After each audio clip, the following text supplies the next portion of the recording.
வாருங்கள் தமையனே, தாம் இருவரும் வசிப்பதற்கு பர்ணசாலை ஆயத்தமானது.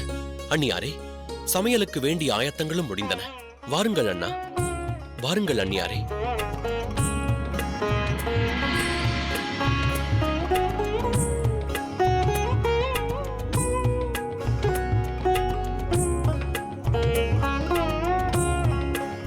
இதுவே உணவு சமைக்கும் சமையலறை.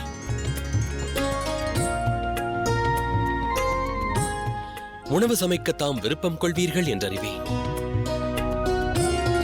அரண்மனையில் உள்ள சமையலறை போல் உருவாக்க இயலவில்லை. இருப்பினும் லக்ஷ்மணா, பர்ணசாலையின் இந்த சமையலறையும் மிக அழகாக உள்ளது. லக்ஷ்மணா, மிகவும் அழகாக பர்ணசாலை அமைத்துள்ளாய். இதில் நீ வசிக்கும் வசிப்பிடம் யாது? அக்கவலை தமக்கு வேண்டாம். முகப்பில் ஓர் இடம் உள்ளது. இனி இதுவே என் வசிப்பிடம். இவ்விடம் அமர்ந்து தம் இருவருக்கும் சேவைகள் புரிவேன். இந்த பர்ணசாலையை காப்பேன்.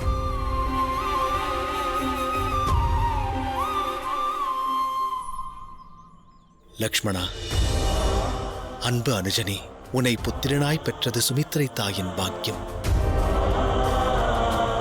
அதே நேரத்தில் இந்த ராமன் உன்னை அனுஜனாய் பெற்றதை என்னுடைய சௌபாக்கியமாய் கருதுகிறேன்.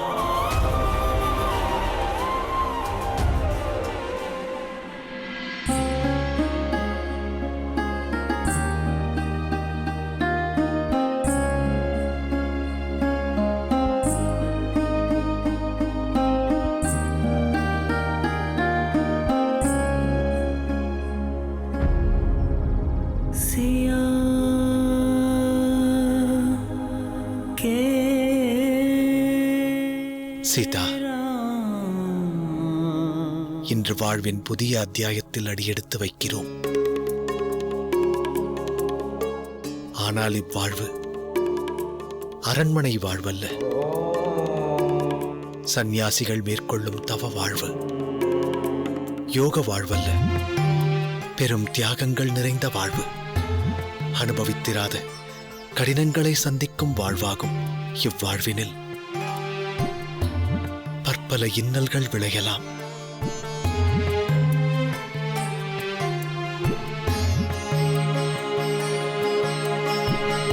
சுவாமி, விவாகத்திற்கு பிறகு எவ்வாழ்வை நான் வாழ விரும்பினேனோ அவ்வாழ்வையே பெற்றேன்.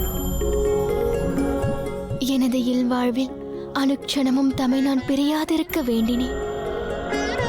தாம் என் அருகில் வாழ்ந்தால் தோன்றவிருக்கும் இன்னலும் இன்புற்ற நிகழ்வாய் தோன்றும். மனம் கனிந்த தாம் என்னுடன் உள்ளீர்கள். சேவைகள் புரிவதற்கு மைத்துனர் லக்ஷ்மணன்.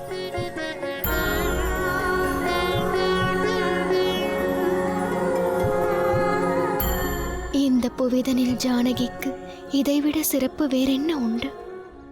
என்னை பொறுத்தவரை இதுவே சொர்க்க வாழ்வு.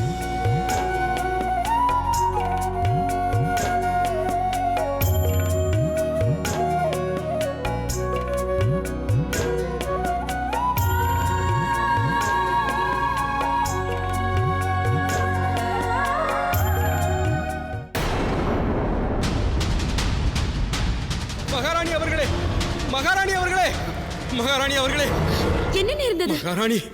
மகாராணி கைகேயி நதிக்கரையில் ஜலசமாதி அடையச் செல்கிறார்.